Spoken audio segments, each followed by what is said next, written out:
ازيكم يا شباب؟ عاملين ايه؟ معاكم عمر من موقع فارماكوجون. بشرى ساره لكل الناس اللي بتعاني من الصلع الوراثي وعلاج جديد بتقنيه جديده قادم في القريب العاجل ان شاء الله.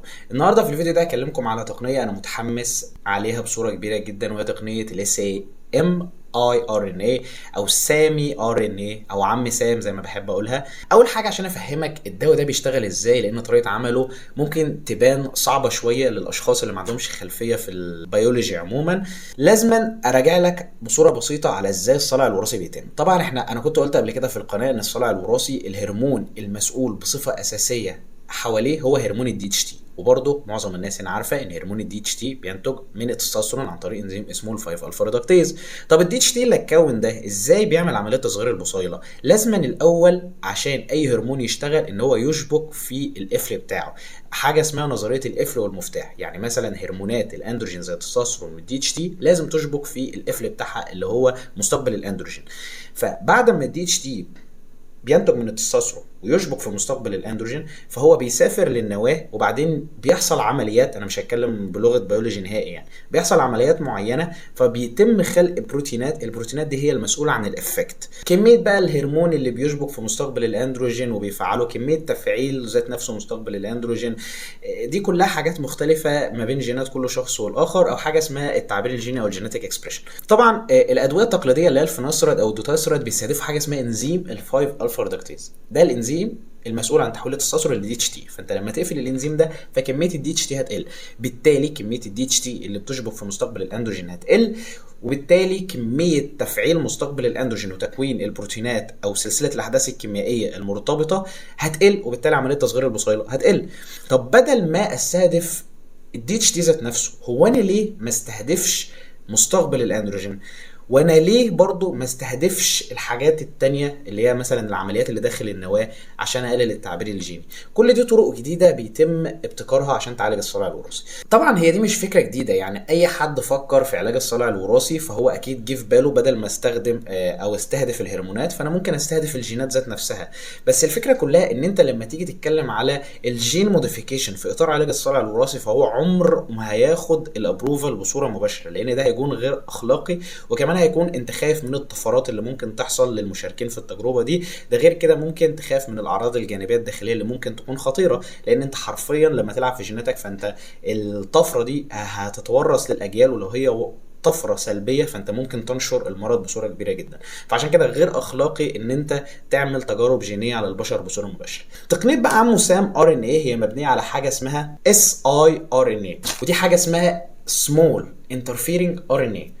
طب يعني ايه سمول انترفيرنس ار ان اي؟ عشان اشرح لك الموضوع ده انا عايزك تتخيل معايا ان ده الار ان اي بتاعك، واللي ما يعرفش يعني ايه ار ان اي، هو ده حاجه اسمها الحمض النووي الريبوزي، وده موجود في كل الكائنات الحيه وحتى في الفيروسات، ويلعب ادوار مهمه جدا في نقل وتشفير وفك وتنظيم التعبير عن المعلومات الوراثيه. يعني ده هو المسؤول بصفه اساسيه عن التعبير عن المعلومات الوراثيه، والمعلومات الوراثيه لما بتتحكم في تعبير عنها فده اللي بيفرق معاك مثلا في الامراض او علاج الامراض. مثلا انت مثلا دلوقتي نفترض ان احنا مسكنا الار ان اي بتاع مستقبل الاندروجين، جميل.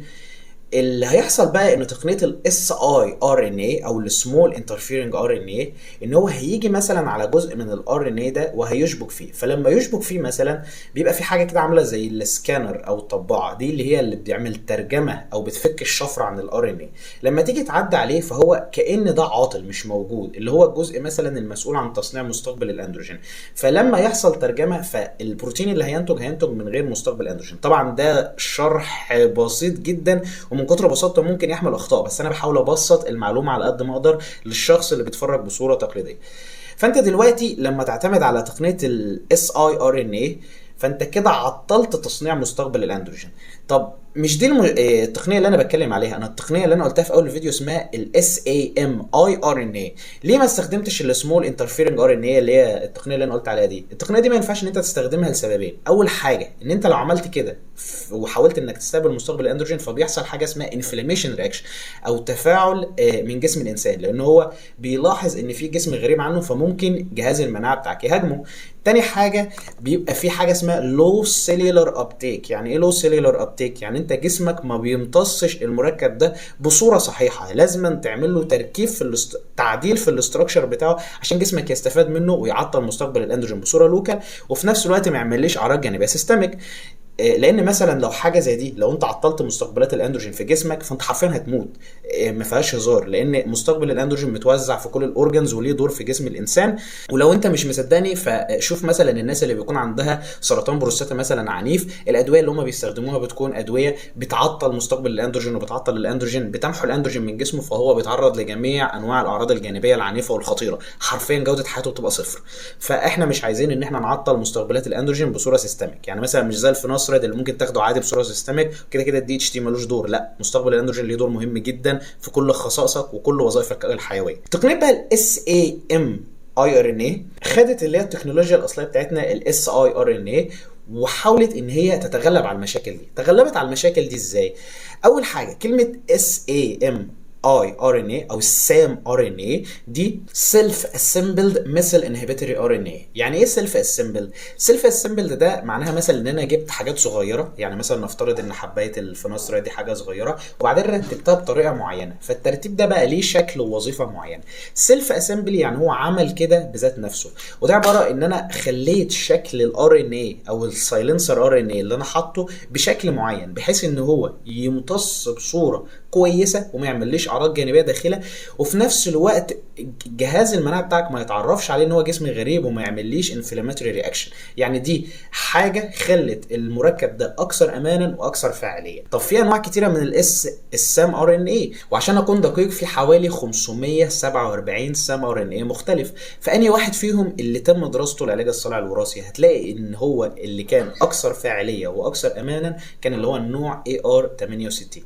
يعني عشان كده هتلاقي في الدراسات او حتى الدواء اللي نازل جديد هيقول لك ان هو محطوط فيه مركب الاي ار 68 بتقنيه الاس اي ام اي ار ان اي. طب بالنسبه بقى للدراسات اللي اتعملت على البشر مثلا او في انفيترو، هم عملوا كذا دراسه، وفي اهم دراستين اللي هم الدراسه اللي عملوها بجرعه صغيره اللي هي حوالي نص مللي جرام برملي، ودي خدوها 3 مرات في الاسبوع لمده 24 اسبوع. لقت ان النتائج كانت متواضعه شويه، يعني الناس اللي في الدراسه قالت ان هم ما لاحظوش تغير كويس في كثافه الشعر، على الرغم ان الاستاتستيكال اناليسيس او اللي هو زي ما تقول كده الارقام كان في تحسن، بس طالما مثلا المشاركين حتى ما لاحظوش ان في تحسن فانا اعتبر ان دي نتيجه ضعيفه.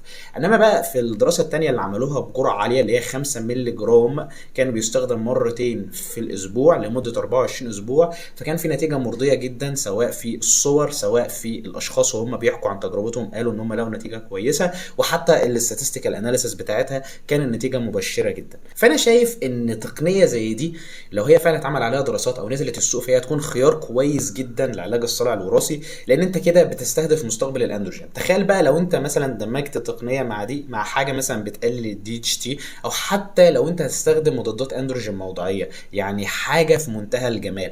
يعني انت كده بتوقف عمليه تصغير البصيله بصوره افيشنت وبصوره فعاله جدا، وحتى الاشخاص اللي مثلا الادويه زي الفينوستريد او الدوتاستريد والمينوكسيديل ما بيدوش نتيجه كويسه، ممكن حاجه زي دي تديهم النتيجه اللي هم بيبحثوا عنها. وبرده الناس اللي بتستخدم هرمونات مثلا لكمال الاجسام والفينوستريد او الدوتاستريد مش كافي عشان يوقف عمليه تصغير البصيله، فالتكنولوجيا دي وهي بتعطل مستقبل الاندروجين، فزود الاندروجين زي ما انت عايز في السيستم بتاعك. انا كده كده عطلت مستقبل الاندروجين، فانا شايف ان هي هتكون طفره وحاجه كويسه جدا.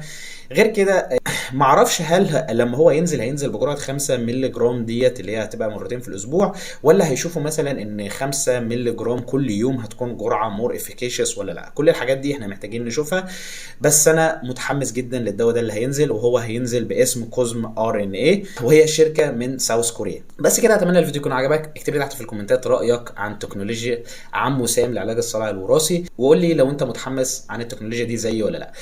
ولو حابب تشترك متابعه الكترونيه فهتلاقي اللينك في الديسكربشن. وبس كده، واشوفكم في الفيديوهات الجايه.